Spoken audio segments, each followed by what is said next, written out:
The bullet hadn't killed me, not the one in my spine.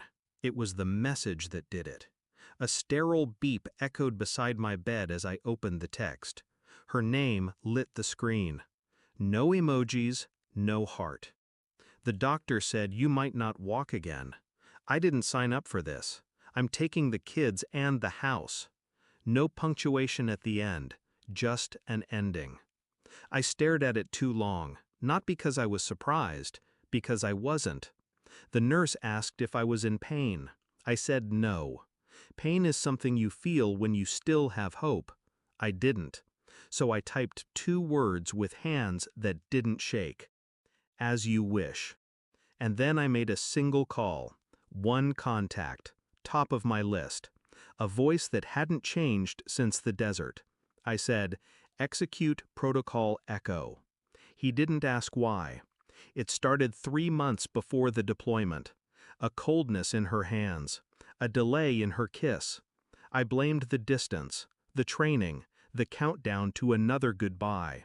She cried when I left. But her tears stopped the moment the plane lifted off. I knew that later, because love doesn't vanish overnight. It rots, quietly. The first clue wasn't the message, it was the lack of one. No calls during the surgery. No video chats with the kids. I told myself she was scared, overwhelmed, human. But I wasn't human anymore. Not since Fallujah. Not since my squad died screaming my name under fire. I survived. I should have died with them. Instead, I came home and found my life repurposed, like a house with the locks changed. I stayed silent, observing from a bed I couldn't leave. She didn't know I had access to the cameras, the doorbell app, the bank logs. I watched a man park in my driveway, same time, every Friday. I noted the way she smiled, not politely, intimately. She wore the dress I bought her, used the wine glasses from our wedding registry.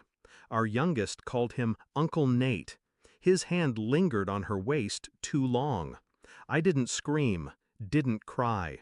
I cataloged. The nurse thought I was sleeping, but I was memorizing dates, names, faces. I requested a private investigator, gave him 3 photos, and a name, Nathan Blackwell. He said, "That's your old squad mate." I nodded once. I know. The pieces fell like dominoes, one betrayal at a time.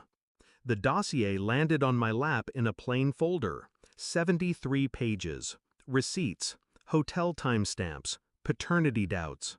It was my daughter's birth certificate that hit hardest. The date didn't line up. She was born 6 months after I deployed, not 9. My hand didn't tremble as I flipped through the proof. I already knew. I had known since I saw her eyes. Too blue. I asked my nurse to bring me a pen. I wrote a note, 2 lines. Then asked for courier service, same-day delivery. She received it during dinner. A knock at the door. A man in uniform. A man with a familiar voice. She opened the envelope and read, "You were always sloppy with details.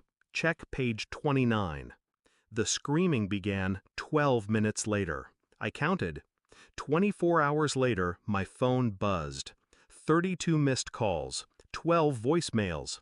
The last text came in capital letters.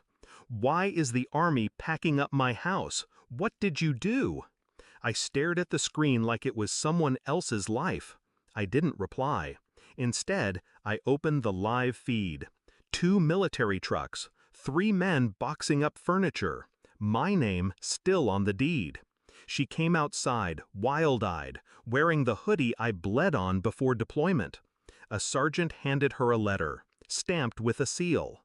My signature at the bottom. Transfer of assets. Reversal of power of attorney. Eviction order. Signed the day after surgery. Executed exactly 1 hour after her message. She looked around, panicked. Nate wasn't there. He had received a separate envelope. Inside, photographs of him and his commanding officer's wife. I played chess. They played checkers. The rehab room is quiet. I press my palms into the bars, lift my weight slowly.